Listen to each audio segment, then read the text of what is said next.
Thank you for plugging into this Family Life News podcast, streaming issues-driven, family-focused news.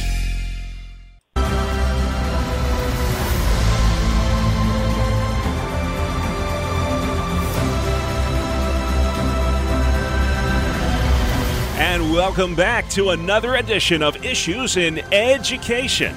Mondays during the Noon Report, we spotlight the issues that matter most to our public schooling families with the good doctor, Ralph Kerr, at the Teaching and Learning Institute in Houghton, New York. Ralph, welcome back to the program, sir. Hope that Christmas shopping is going well for you. I'm in really good shape. Good for you. The time is running fast there to get that done.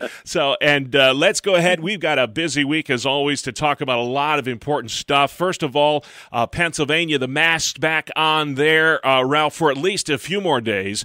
The state Supreme Court has overruled a lower court. The education secretary said last week that masks should not be political, but sad to say, I think they are. Why is there so much confusion over the mask rule in school in Pennsylvania right now? Well, you could say it shouldn't be political. You might say also that it shouldn't be contradictory, as in, well, you have to wear them. No, you don't have to wear them. So not only is it political, but it's contradictory, and it's a mess, really. Yeah.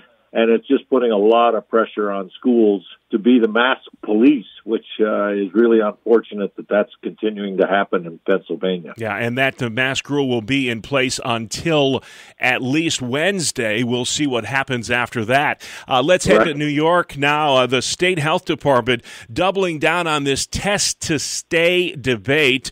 It's saying that it only applies to the classroom, not extracurriculars, which would mean that kids exposed to COVID could still go to school. They wouldn't have to quarantine, but they couldn't play sports. Does that make sense? No, it really doesn't. This is a case where, you have the rules for this, but not for that.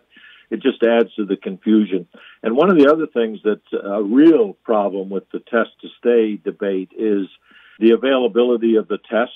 The other thing is the issue of transportation of students. To get that test, sometimes parents are expected to drive their children to school, and obviously in some districts that's just not possible. So there's a whole lot of inequity in this whole thing, and it's very, very unfortunate. Yeah. One of the things we never like to talk about, but sadly we have to too often, is school shootings. And a week ago today, Ralph, there was another one in suburban Detroit. This is the worst one we've seen in this country in over 3 years. The suspect, a 15-year-old kid, used a gun, allegedly, that his father had just purchased, and killed 4 kids, fellow classmates. 7 others were injured. Warning signs here, Ralph. We always, I hate Monday morning quarterbacking these things, but man, in this case, it seems like there were a lot of warning signs with this kid. Well, it's very difficult because in school, again, I can speak from experience, you have students that do seem to be presenting some warning signs, and yet you try not to single them out because that doesn't really help them. Yeah. But in this case, the father bought the weapon. How would he have made it so that his son could get a hold of it?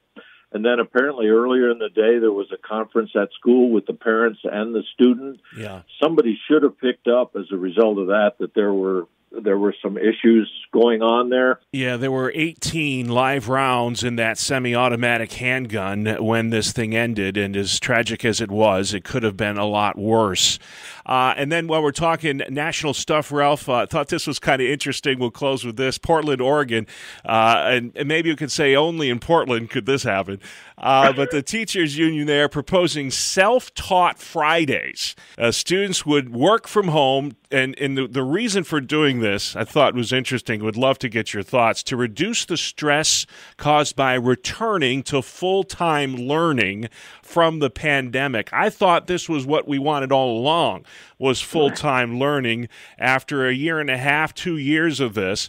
But apparently that's not enough. A 4-day work week in Portland, Oregon. What do you think, Ralph? Well, you and I might have thought that it was a good thing to return to full-time learning, but and it would be funny if it wasn't so serious. But, yeah. The teachers union in Portland has a history of this kind of thing. I have a quote from the president of that union that says, "We're not in the business of teaching students. we're in the business of providing jobs for teachers. Wow. If you talk to any student, they tell you they're so glad to be back to full-time in-person learning as opposed to the stress of remote learning. Yeah, and you've said it many times on this program, Zoom school not working. So in-person learning's the best way to go. Hopefully what they're trying to do in Portland won't catch on. Ralph, you have a wonderful website where folks can check you out, the Teaching and Learning Institute. What is it? Why do you exist? Where can folks find you, sir? Thank you, Bob. We have all kinds of resources available, and it's simply yrun.org, yrun.org.